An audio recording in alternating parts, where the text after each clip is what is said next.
a alma após a morte? Que sucede à alma no instante da morte? Volta a ser espírito, isto é, volve ao mundo dos espíritos, donde se apartara momentaneamente. A alma, após a morte, conserva a sua individualidade? Sim, jamais a perde.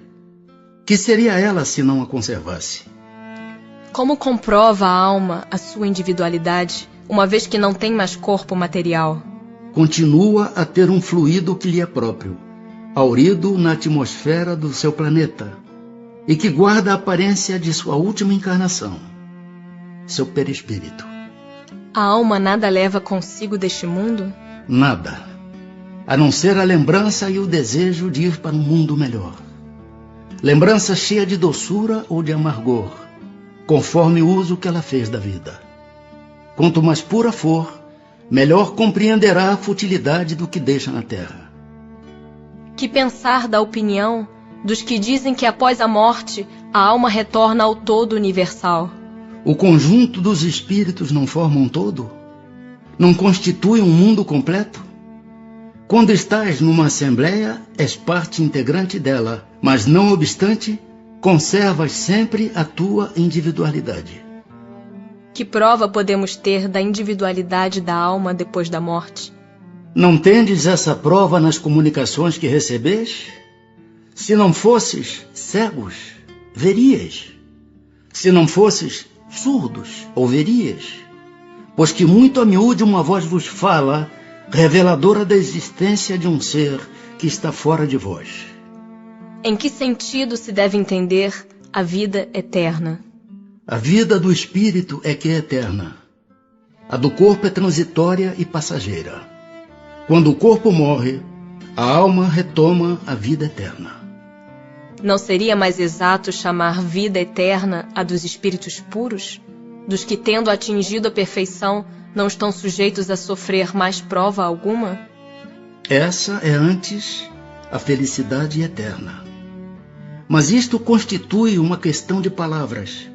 Chamai as coisas como quiserdes, contanto que vos entendais. Separação da alma e do corpo. É dolorosa a separação da alma e do corpo? Não. O corpo quase sempre sofre mais durante a vida do que no momento da morte. A alma, nenhuma parte toma nisso. Os sofrimentos que algumas vezes se experimentam no instante da morte são um gozo para o espírito que vê chegar o termo do seu exílio. Como se opera a separação da alma e do corpo? Frágeis os laços que a retinham, ela se desprende. A separação se dá instantaneamente por brusca transição? Haverá alguma linha de demarcação nitidamente traçada entre a vida e a morte? Não. A alma se desprende gradualmente.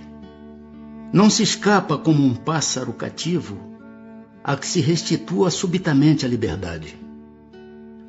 Aqueles dois estados se tocam e confundem, de sorte que o espírito se solta pouco a pouco dos laços que o prendiam. Estes laços se desatam, não se quebram. A separação definitiva da alma e do corpo pode ocorrer antes da cessação completa da vida orgânica? Na agonia, a alma, algumas vezes, já tem deixado o corpo. Nada mais há que a vida orgânica. O homem já não tem consciência de si mesmo. Entretanto, ainda lhe resta um sopro de vida orgânica. O corpo é a máquina que o coração põe em movimento. Existe enquanto o coração faz circular nas veias o sangue, para o que não necessita da alma. No momento da morte, a alma sente, alguma vez, qualquer aspiração ou êxtase que lhe faça entrever o mundo onde vai de novo entrar? Muitas vezes, a alma sente que se desfazem os laços que a prendem ao corpo. Emprega então todos os esforços para desfazê-los inteiramente. Já em parte desprendida da matéria, vê o futuro desdobrar-se diante de si e goza por antecipação do estado de espírito. O exemplo da lagarta, que primeiro anda de rastos pela terra, depois se encerra na sua crisálida em estado de morte aparente, para enfim renascer com uma existência brilhante, pode dar-nos ideia da vida terrestre, do túmulo e finalmente da nossa nova existência? Uma ideia acanhada. A imagem é boa, todavia cumpre não seja tomada ao pé da letra como frequentemente vos sucede. Que sensação experimenta a alma no momento em que reconhece estar no mundo dos espíritos? Depende. Se praticaste o mal, impelido pelo desejo de o praticar, no primeiro momento te sentirás envergonhado de o haveres praticado.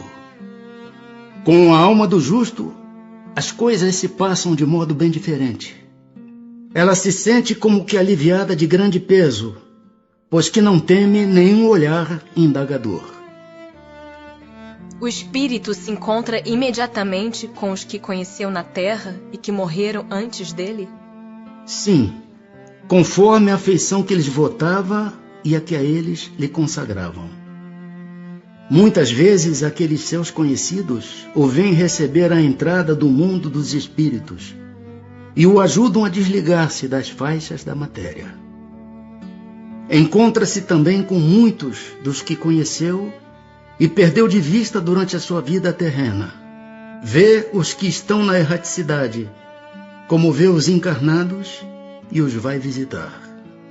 Em caso de morte violenta e acidental, quando os órgãos ainda não se enfraqueceram em consequência da idade ou das moléstias, a separação da alma e a cessação da vida ocorrem simultaneamente?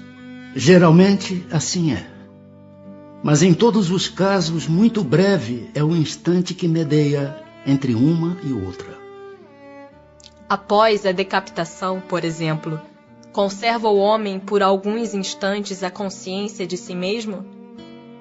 Não raro a conserva durante alguns minutos, até que a vida orgânica se tenha extinguido completamente. Mas também quase sempre a apreensão da morte lhe faz perder aquela consciência antes do momento do suplício. Perturbação espiritual. A alma tem consciência de si mesma imediatamente depois de deixar o corpo? Imediatamente não é bem o termo. A alma passa algum tempo em estado de perturbação. A perturbação que se segue à separação da alma e do corpo é do mesmo grau e da mesma duração para todos os espíritos? Não. Depende da elevação de cada um. Aquele que já está purificado se reconhece quase imediatamente, pois que se libertou da matéria antes que cessasse a vida do corpo. Enquanto que o homem carnal, aquele cuja consciência ainda não está pura, guarda por muito mais tempo a impressão da matéria. O conhecimento do espiritismo exerce alguma influência sobre a duração mais ou menos longa da perturbação? Influência muito grande. Por isso que o espírito já antecipadamente compreendia a sua situação. Mas a prática do bem e a consciência pura são o que maior influência exercem.